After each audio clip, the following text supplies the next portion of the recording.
আগামীকালকে হিন্দু ভাইদের একটা বড় উৎসব হচ্ছে বসন্ত উৎসব বা দোল বা হোলি। সেখানে রঙের খেলা হবে এবং কালকে যেহেতু শুক্রবারের জুমার নামাজে মানুষ যাতায়াত করবে, প্রস্তুতি নেবে, সকাল থেকেই যাবে, 10টার পর থেকেই হয়তো যাবে, ফলে রাস্তাঘাটে হোলি খেলা হবে। এই যে একটা অপ্রীতিকর কোনো ঘটনা যেন না ঘটে, সেই জন্য উভয় সম্প্রদায়ের মানুষের কাছে আমরা রিকোয়েস্ট করছি, বিশেষভাবে আমাদের সংগঠন অল বেঙ্গল ইমাম মুয়াজ্জিন অ্যাসোসিয়েশন অ্যান্ড চ্যারিটেবল ট্রাস্টের পক্ষ থেকে রাজ্যের প্রায় 68,000 ইমাম মুয়াজ্জিনদের কাছে আমি রিকোয়েস্ট করছি, অনুরোধ করছি, কালকে শুক্রবারের জুমার নামাজে আপনারা শান্তির বার্তা দেবেন। বিসমিল্লাহির রহমানির রহিম। আগামীকাল শুক্রবার পবিত্র জুমার দিন, আমাদের রমজানুল মোবারক মাসের সিয়াম অর্থাৎ রোজা চলছে। আমরা প্রথম দশক পার করে দ্বিতীয় দশক এর পদার্পণ করেছি। রমজান মাসে রোজা একটা পবিত্র এবং গুরুত্বপূর্ণ একটা ইবাদত। এখানে শান্তি, শৃঙ্খলা, আধ্যাত্মিকতা, খোদাভীরুতা, স্রষ্টার সঙ্গে সম্পর্ক, সুন্দর মানুষকে একটা গুড হিউম্যান বিং, ভালো নাগরিক করে তোলে রোজা।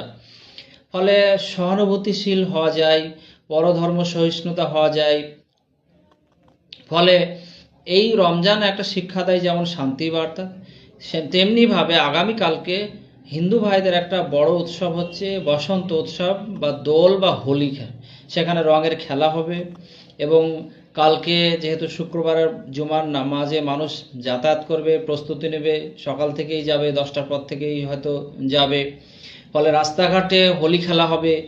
এই যে একটা অপ্রীতিকর কোনো ঘটনা যেন না ঘটে, সেই জন্য উভয় সম্প্রদায়ের মানুষের কাছে আমরা রিকোয়েস্ট করছি, বিশেষভাবে আমাদের সংগঠন অল বেঙ্গল ইমাম মুয়াজ্জিন অ্যাসোসিয়েশন অ্যান্ড চ্যারিটেবল ট্রাস্টের পক্ষ থেকে রাজ্যের প্রায় 68,000 ইমাম মুয়াজ্জিনদের কাছে আমি রিকোয়েস্ট করছি, অনুরোধ করছি, কালকে শুক্রবারের জুমার নামাজে আপনারা শান্তির বার্তা দেবেন, সংবিধান রক্ষার কথা বলবেন, দেশের বাংলার শান্তির কথা বলবেন, মানুষের সৌহার্দ্য সম্প্রীতির কথা বলবেন এবং কোনো রকম উস্কানি এবং প্ররোচনায় পা দিবেন না। অপ্রীতিকর ঘটনা আসলে প্রশাসনকে আপনারা খবর দেবেন, এড়িয়ে যাবেন, কারোর সাথে কোনো ঝামেলা, কোনো দ্বন্দ্ব বিরোধ করার প্রয়োজন নেই। এরকম প্রশাসনে কিন্তু বলেছে অলরেডি, প্রত্যেকটা থানা থেকে প্রশাসনের পক্ষ থেকে সমন্বয় সভা করে সকল ধর্মের মানুষদের নিয়ে সেখানে বলা হয়েছে। আমরাও খবর পেলাম যে পুরোহিত সংগঠন বঙ্গীয় সনাতন ব্রাহ্মণ ট্রাস্ট, সুমন ব্যানার্জি উনি রাজ্য সম্পাদক হুগলির, ওনার সঙ্গে আমার কথা হলো, তারাও এই বার্তা দিলেন, সম্প্রীতির বার্তা। ফলে ইমাম সংগঠন, পুরোহিত সংগঠন, ফাদার, বৌদ্ধিস্ট, জৈন, সমস্ত অল ফেথ অ্যাসোসিয়েশন বা সর্বধর্ম সমন্বয় থেকে এই বার্তা দেওয়া হচ্ছে যে বাংলা যেন শান্ত আছে, শান্ত থাকে, আগামীতে থাকবে। ফলে কোনো প্ররোচনায়, কারো উস্কানিতে যেন পা না দিয়ে আমরা সবাই এটা নজরে রাখবো।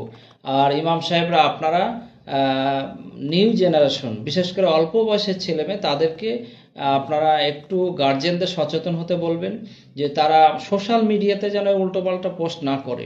দেখছি কোনো মুসলিমদের পক্ষ থেকে না হলে অন্য ধর্মের পক্ষ থেকে হচ্ছে কিছু কিছু, তো এইগুলো কাউন্টার করতে গিয়ে যেন কোনো সম্প্রীতি নষ্ট না হয়। প্রশাসনকে আপনারা জানান, সাইবার ক্রাইম যে প্রত্যেকটা থানাতে সাইবার ক্রাইমের ব্রাঞ্চ আছে, আপনারা সেখানে জানান, আইনের আশ্রয় নেন। আমরা অনুরোধ করব যেন সম্প্রীতি বজায় থাকে, সবাই মিলেমিশে সুন্দরভাবে অন্যান্য উৎসব যেমন কেটেছে এটাও যেন কাটুক, আমরা সবাই মিলেমিশে এটাকে আমরা পার করব।